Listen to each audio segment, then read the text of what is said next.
You're an expert on economics. Paul, nice seeing you again. Good to see you, Bruce. What's on your mind as you read all these headlines, as you see what's going on? You've got a world perspective. Tell me what bothers you most. Well, I think what bothers me most is there seems to be a transition that's going on in the global economy, and there is an extraordinary increase in volatility.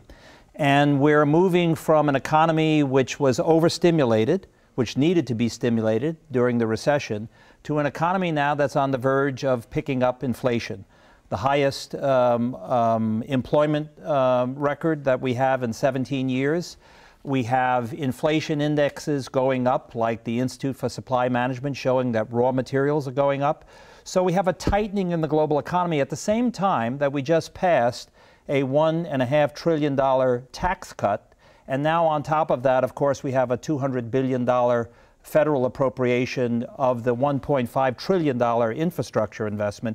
All of these things are going to cost us money, and they're going to put more fuel on an economy that's in the midst of transition. I want to go back to that economy that you were talking about, coming out of a recession that needed stimulation. I take it those were the early Obama years. Seems like that would have been the time for a massive infrastructure bill. He talked about it, but Absolutely. we never got that. Never got traction politically.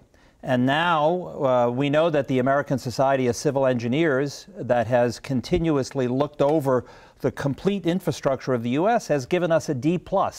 We're in bad need of infrastructure investments, ports, airports, roads, bridges.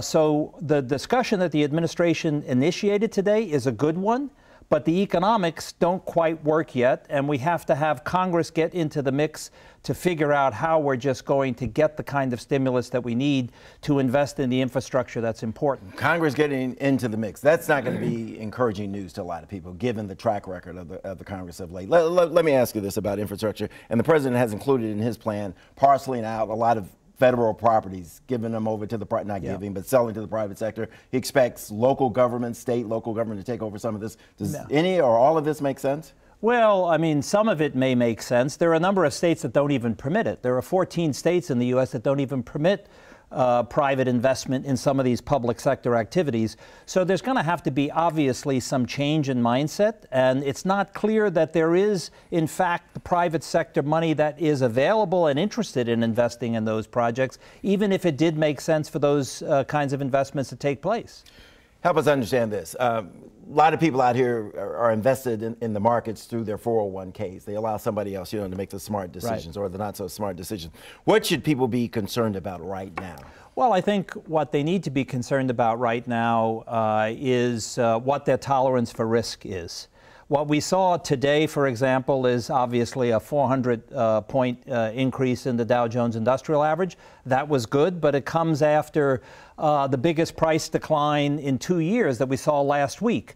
So we're going to see more of this volatility, and you as an investor need to understand what is your tolerance for risk. How long is your time horizon? If you have a longer time horizon, sit tight. If you have shorter time horizons, you might want to rethink whether or not you're in for this kind of volatile ride that's clearly ahead of us. Try this. How is it that the market is so volatile and acting and behaving the way it is when everybody comes back and says, but the economy looks good? Okay? The economy looks good. It's tight. So we're now worried about inflation, and we haven't been worried about inflation since 2007. When the market collapsed, obviously. So we're in a different position right now, and investors and the funds that are electronically traded are based upon these volatility index, this fear index. And so a lot of the tripwires are changing because our view of the economy and what we can tolerate is changing. Right. You have written about, and you've always expressed some concern about most of the wealth being in the hands of so few. Sure. The disparity, not just in this country, but worldwide. Yeah, well, I mean, look, we just saw released by Oxfam a few weeks ago during the World Economic Forum meeting in Davos, this notion that the top 1% of the world's population now have controlled 82% of all the wealth that was generated last year. Or we know in the United States that the top 1/10 of 1% of those who have assets of $20 million or more now control more wealth than 90%, the bottom 90% of the American population.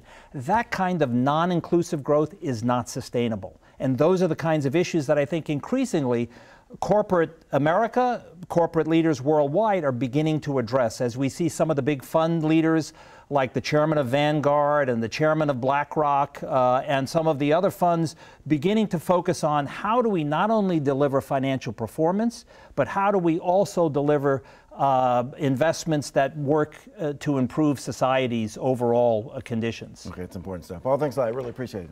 I hope you took in all that. We're going to put the link out there and send it out to our people. That's good stuff. Really appreciate it.